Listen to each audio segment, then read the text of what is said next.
প্রতিদিনের মতো তোমাদের প্র্যাকটিস সেট আমি আজকেও করাবো, কিন্তু তার আগে অনেকের অনেক কোয়েরি ছিল, অনেকের অনেক সংশয় ছিল, অনেকে অনেক প্রশ্ন জিজ্ঞেস করছিল কমেন্টে। তো সেক্ষেত্রে আমি তোমাদের জিনিসটা বলে দিই।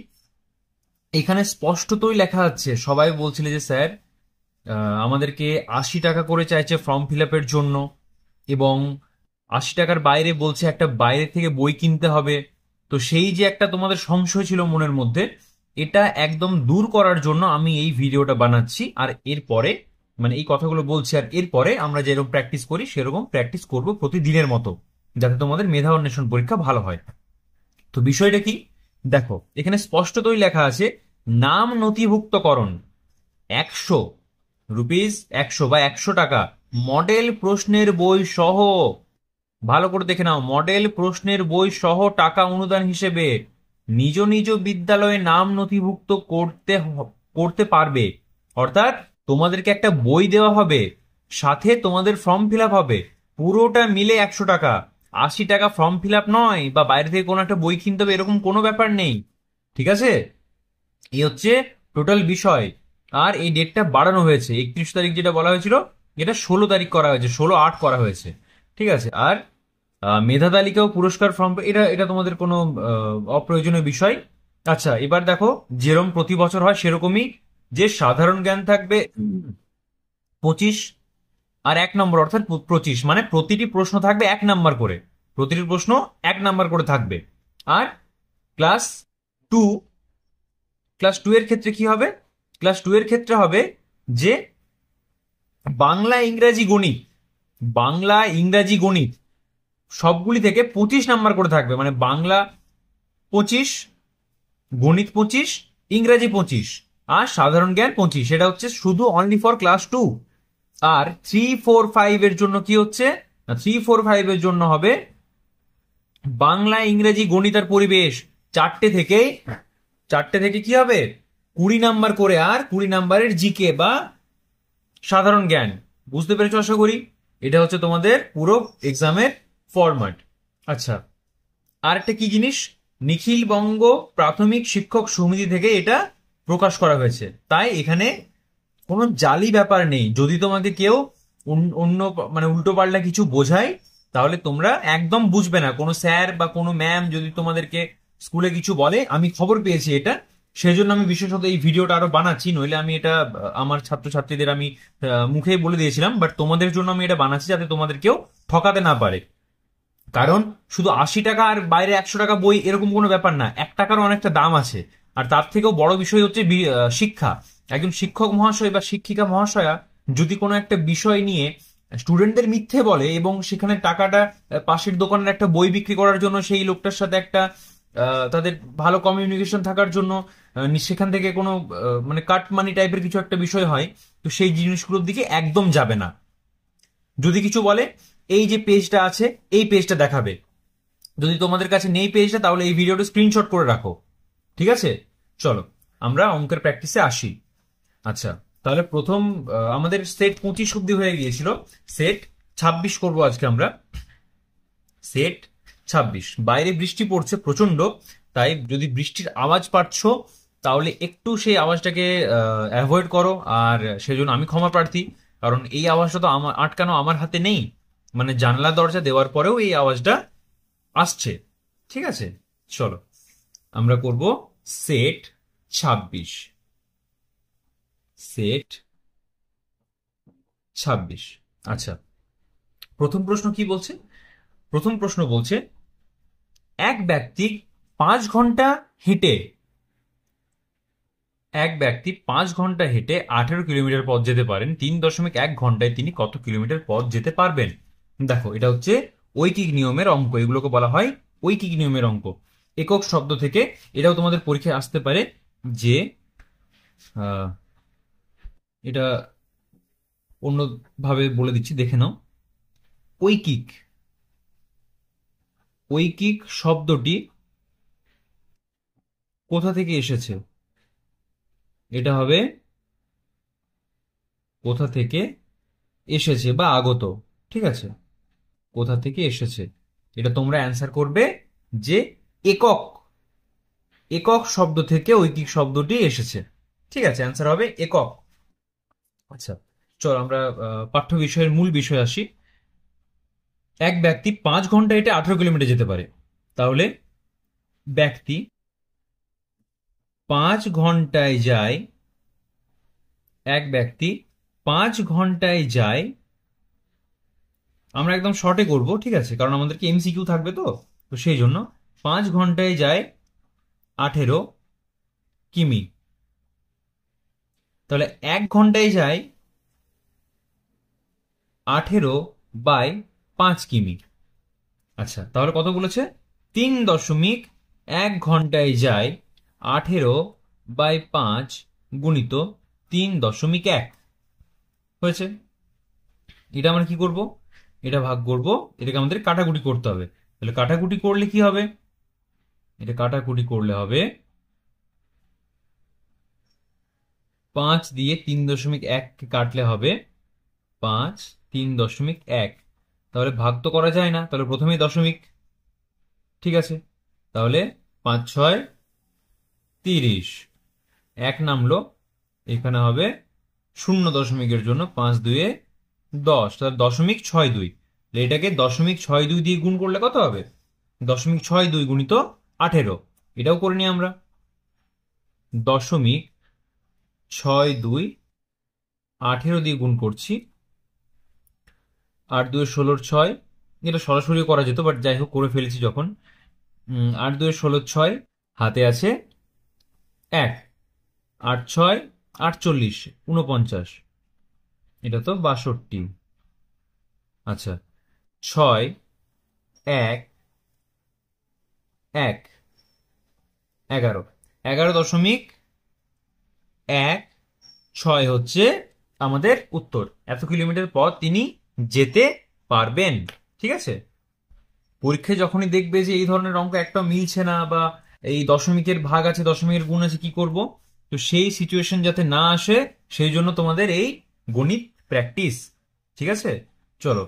একটি গাড়ি 14 ঘন্টায় এত কিলোমিটার এবং একটি ট্রেন 18 ঘন্টায় এত কিলোমিটার যায়। উভয়ের গতির তুলনা করো। আচ্ছা, উভয়ের গতির তুলনা করো। তার তুলনা কিভাবে করবো আমরা? একটি গাড়ি, গাড়ি মানে কার, আচ্ছা বাংলায় লিখি গাড়ি। গাড়ি কি হচ্ছে? 14 ঘন্টায় যায় 427 কিলোমিটার। তাহলে 1 ঘন্টায় কত যাবে? 427 ভাজিত 14। সেটা আমাদের কি করতে হবে? রাফ করতে হবে। 427 14 আর 30.5 মানে 20.1, এটা হচ্ছে উত্তর। পুরো কনসেপ্ট একই ছিল, শুধু উত্তরটা একটু অন্যরকম হলো। আচ্ছা, মানে একটা শূন্য বেড়ে গেছে, এর থেকে বাইরে কিছু হয়নি। এক ব্যক্তি ঘন্টায় 6 কিলোমিটার সমবেগে চলে, কিন্তু একটি সেতু 15 সেকেন্ড অতিক্রম করলো। আচ্ছা, আরেকবার পড়ি অঙ্কটা। এক ব্যক্তি ঘন্টায় 6 কিলোমিটার সমবেগে চলে একটি সেতু 15 সেকেন্ডে অতিক্রম করলো, সেই সেতুটির দৈর্ঘ্য কত? আচ্ছা, এটা আমরা একটা সূত্র জানি, যে speed equals to distance by time. এবার কি হচ্ছে? স্পিড কততে আছে আমাদেরকে? স্পিড আছে আমাদের কিলোমিটারে। স্পিড আছে আমাদের স্পিড আমাদেরকে নির্ণয় করতে হবে, ডিস্টেন্স নির্ণয় করতে হবে। আচ্ছা, 15 সেকেন্ডে অতিক্রম করলো 6 কিলোমিটার। এবার কি হয়েছে দেখো, স্পিড, স্পিড তো আমাদের দেওয়া আছে, ডিস্টেন্স আমাদের নির্ণয় করতে হবে। তাহলে এটা ক্রস মাল্টিপ্লিকেশন হয় বা কোনাকুনি গুণ হয়। এখানে নিচে কিছু নেই, মানে 1 আছে। তো সেরকম একইভাবে টাইম ইজ ইকুয়াল টু লিখতে পারি আমরা, যে time into speed is equal two distance. আচ্ছা, এটা আবার ঘুরিয়ে লিখতে পারি, যে distance is equal two speed into time. Time কত আছে? 15 সেকেন্ড। স্পিড কত আছে? 15 কিলোমিটার, 6 কিলোমিটার সমবেগে। তো 6 কিলোমিটার/আওয়ারে যদি চলে, তাহলে 6 গুণিত 5/18। এবার তোমরা ভাবে 5/18 কোথা থেকে এলো? কিলোমিটার থেকে যদি মিটারে আনতে হয়, তাহলে 5/18 বা 5-18 দিয়ে গুণ করতে হয়। একই রকম ভাবে এটা যদি এখানে, আর যদি মিটার থেকে কিলোমিটারে আনতে হয় তাহলে 18/5 দিয়ে গুণ করতে হয়। এটাই হচ্ছে নিয়ম। এবার এবার মেন পয়েন্টে আসি। এটা যদি মাল্টিপ্লাই করছি, আমি আগের যে অঙ্কগুলো করিয়েছি সেখানে তোমাদের কিগুলো ডিটেলসে বোঝানো আছে, সেই ডিটেলসটা দেখলে তোমরা ভালো বুঝতে পারবে। আচ্ছা, তাহলে 6-3-18, 3-5-15, 5-5-25, ঠিক আছে। তাহলে আমাদের অ্যান্সার হয়ে গেল 25 কিলোমিটার। সেতুটির দৈর্ঘ্য হচ্ছে 25 মিটার। মিটার কেন না, এটাকে আমরা কিলোমিটার থেকে অলরেডি মিটারে নিয়ে চলে এসেছিলাম। এটা হচ্ছে মিটার, 25 মিটার। অঙ্কটা খুব ভালো অঙ্ক। এই ধরনের অঙ্ক কিন্তু ভেরি ভেরি ইম্পর্টেন্ট, ঠিক আছে। এই ধরনের অঙ্ক ভেরি ভেরি ইম্পর্টেন্ট। আচ্ছা, ঘন্টায় 6 কিলোমিটার সমবেগে ক থেকে খতে যেতে এক ব্যক্তির 3 ঘন্টা সময় লাগে, এবং 5 ঘন্টায় কিমি সমবেগে খ থেকে গতে যেতে 2 ঘন্টা 30 মিনিট সময় লাগে। ক ও গ স্থান দুটির মধ্যে দূরত্ব কত? বাহ, দারুণ অঙ্ক। মানে খুব টাফ অঙ্ক এবং খুব মানে ভালো অঙ্ক। চলো, তাহলে প্রথমে আমরা কি করব, ক থেকে খ এর বিষয়টা আগে করি। সেখানে কি হচ্ছে, একই রকম লিখবো। আমাদের কি নির্ণয় করতে হবে, যে দূরত্ব কত, মানে সেই আমাদের ডিস্টেন্স নির্ণয় করতে হবে।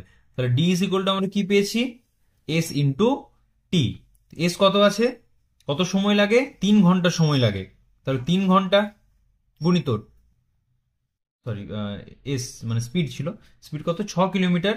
আচ্ছা, তাহলে আমাদের কিছু করতে হবে না, কারণ এটাও কিলোমিটারে আছে।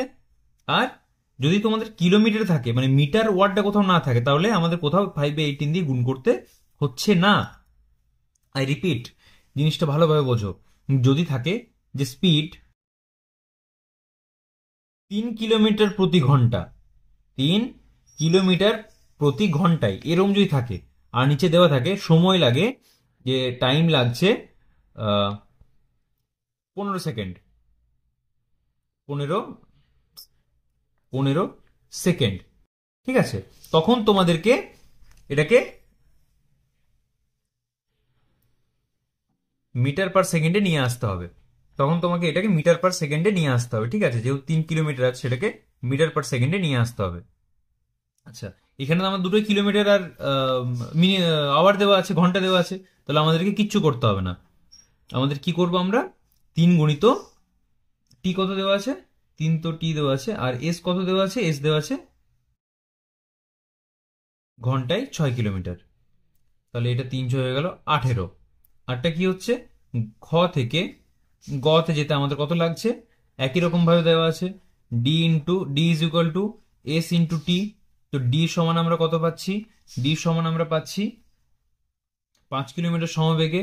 তাহলে 5 কিলোমিটার সমবেগে 2 ঘন্টা 30 মিনিট, এই তো মুশকিলটা হয়ে গেল। আচ্ছা, 2 ঘন্টা 30 মিনিটকে আমরা 2.5 লিখতে পারি, 2.5 ঘন্টা।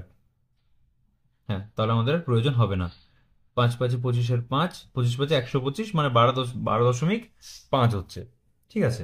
এটা কি বলেছে, এই দুটি স্থান দুটির মধ্যে দূরত্ব কত। তাহলে 18 যুক্ত 12.5 মানে হচ্ছে 30.5, 30.5 কিলোমিটার। এটা হচ্ছে অ্যান্সার। এবার বলবো যোগ কেন করলাম। ধরো আমি ক থেকে ক্ষয়ে গেলাম, আবার খ থেকে গয়ে গেলাম, তাহলে পুরো ডিস্টেন্সটা আমাদের যদি করতে হচ্ছে, এইটুকু হচ্ছে 18, এইটুকু হচ্ছে 15, তাহলে আমাদের এই পুরোটা যোগ করতে হচ্ছে না 18 থেকে ক থেকে গ অব্দি যাওয়ার জন্য। সেই জন্য অঙ্কগুলো দারুণ দারুণ অঙ্ক আজকের। আচ্ছা, বেশি অঙ্ক নেই যদিও, এখানে 5টা 6টা 7, এদিকে না আর কিছু নেই। চলো, 12 জন লোক 10 দিনে, যে এই অঙ্কগুলো বিশাল ইম্পর্টেন্ট। 12 জন লোক 10 দিনে, প্রত্যেকটা এই ওয়ার্কশের প্রত্যেকটা অঙ্ক ইম্পর্টেন্ট। 12 জন লোক 10 দিনে যে কাজ করতে পারে, 15 জন লোক সেই কাজটি কতদিনে করবে। তোমাদের একটা বাড়ি হচ্ছে, তোমাদের অঙ্কর দিকে পরে পরে যাবে, তোমাদের একটা সাপোজ বাড়ি হচ্ছে, ঠিক আছে। তো তোমাদের এই বাড়িটা করার জন্য তোমরা তোমরা লোক লাগিয়েছো, স্বাভাবিক। তো সেখানে লোকজন মিলে যে কাজটা বললো যে আমরা বাড়িটা করে দেবো 2 মাসে, 2 মাস লাগবে আমাদের কাজটা করতে। তো সেই 2 মাস কাজ করবে আমাদের 20 জন লোক। এবার তুমি বললে না, 2 মাসে করলে চলবে না, এইটা চাই আমার 1 মাসে, 1 মাসে চাই আমার। তো ওরা বলে তাহলে 20 জন না, তাহলে আমাদের 40 জন লাগবে, তাহলে আমাদের 40 জন লাগছে। তাহলে 2 মাসে যদি করছি তখন লাগছে 20 জন লোক, 1 মাসে করলে 40 জন লোক। টাইম, এই টাইমটা কমলে শ্রমিক সংখ্যা বাড়ছে। এই অবধি বুঝতে পেরেছো না পারোনি? টাইমটা যদি কমছে তাহলে শ্রমিক সংখ্যা বাড়ছে, এটাকে বলা হয় ব্যস্ত সম্পর্ক। মানে একটা কমলে একটা বাড়ে, এটা হচ্ছে ব্যস্ত সম্পর্ক। এবার ধরো তুমি 20 টাকায় 10টা চকলেট পাও, সাপোজ 10টা তুমি চকলেট পাও, কিছু একটা চকলেট পাও 10 টাকায়, না 20 টাকায় 10টা চকলেট পাও। তুমি বলে না আমার 10 টাকায় না, আমার আমার 10টা না, আমার 40, 30টা, 20টা চকলেট লাগবে, আমার 20টা চকলেট লাগবে। ঠিক আছে, তো তুমি 20টা চকলেট নিয়েছো, তাহলে দোকানদার কি বলবে? তোমাকে টাকা কম দাও। দোকানদার কি পাগল? কখনোই বলবে না। দোকানদার বলবে তাহলে আমাকে বেশি টাকা দাও। কত টাকা দাও? 40 টাকা দাও। এবার কি হচ্ছে, এটাও বাড়ছে, এইটা যখন বাড়ছে তখন এটাও বাড়ছে। বুঝতে পেরেছো? মানে চকলেটের পরিমাণ যদি বাড়ছে তাহলে তোমাকে টাকাও বেশি দিতে হচ্ছে।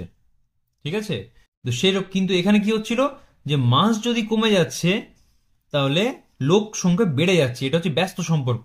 ঠিক আছে, আর এটা হচ্ছে সরল সম্পর্ক। সরল সম্পর্ক, এর বাইরে কিচ্ছু নেই। ঠিক আছে, এবার দেখো অঙ্কতে আসি, অঙ্কটা দেখলেই বুঝতে পারবে। 5-এ কি বলছে দেখো, 12 জন লোক, 12 জন লোক 10 দিনে যে কাজটা করতে পারে, 15 জন লোক সেই কাজটা কত দিনে করতে পারবে? আহ, যখন ক্লাস 8-এ সম্ভবত এই অঙ্কগুলো আছে ডিএভিতে, তো সেখানে কি করা হয় যে ডাইরেক্ট ডাইরেক্ট ভেরিয়েশন আর ইনভার্স ভেরিয়েশন দিয়ে বোঝানো হয়, এরম ছক করে করে, এরম ছোট্ট ছক করা হয়, দিয়ে এখানে এক্স আর ওয়াই লেখা হয়। তো এখানে লেখা হয় যে আচ্ছা আমি বলে দিই বিষয়টা, এখানে লেখা হয় এক্স, এখানে ওয়াই, এখানে লেখা হয় 12 জন, এখানে লেখা হয় 15 জন। তো 12 জন করছে 10 দিনে, তাহলে 15 জন কত দিনে করতে পারবে এটা। তারপর মানে পুরোটা ম্যাথটা এখানে সলভ করা হয়। কিরকম? এটা হচ্ছে ইনভার্স ভেরিয়েশন, তো ইনভার্স ভেরিয়েশন হবে গুণ, তাহলে 12 গুণিত 15, এক সেকেন্ড, এটা সাইডে সাইডে হবে 10, তাহলে 15 কত, এটা করলেই হয়ে যাবে। আমরা এই জিনিসটাই করব কিন্তু একটু অন্যরকম ভাবে। কিরকম? তা 12 জন লোক কাজটা করে 10 দিনে, একজন লোক কাজটা করে 10 গুণিত 12 দিনে, তাহলে 15 জন লোক কাজটা করবে 10 গুণিত 12/15 দিনে। এটা কাটাকাটি করলে কত হচ্ছে? 2, 3, 4, 8 হচ্ছে উত্তর। ঠিক আছে, পরের অঙ্ক বলছে একটা নির্দিষ্ট স্থানে কোন একটা জায়গা আছে, সেখানে কি বলেছে, 12 জন লোক 30 দিন করতে পারে, কাজটি 20 দিনে করতে হলে আর কতজন অতিরিক্ত লোক নিয়োগ করতে হবে? এবার দেখো উল্টো দিকে দেওয়া আছে, তাহলে কি বলেছে আমাদেরকে?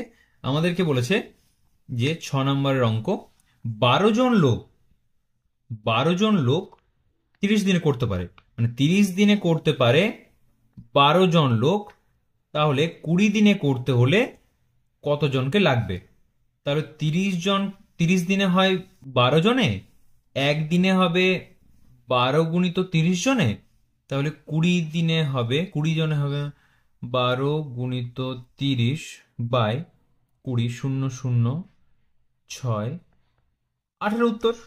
ঠিক আছে, তো এই ধরনেরই অঙ্ক তোমাদের আসবে পরীক্ষায়। এগুলি শুদ্ধ অশুদ্ধ বলেছে, তো শুদ্ধ অশুদ্ধ গুলো আর আমরা এখানে করছি না।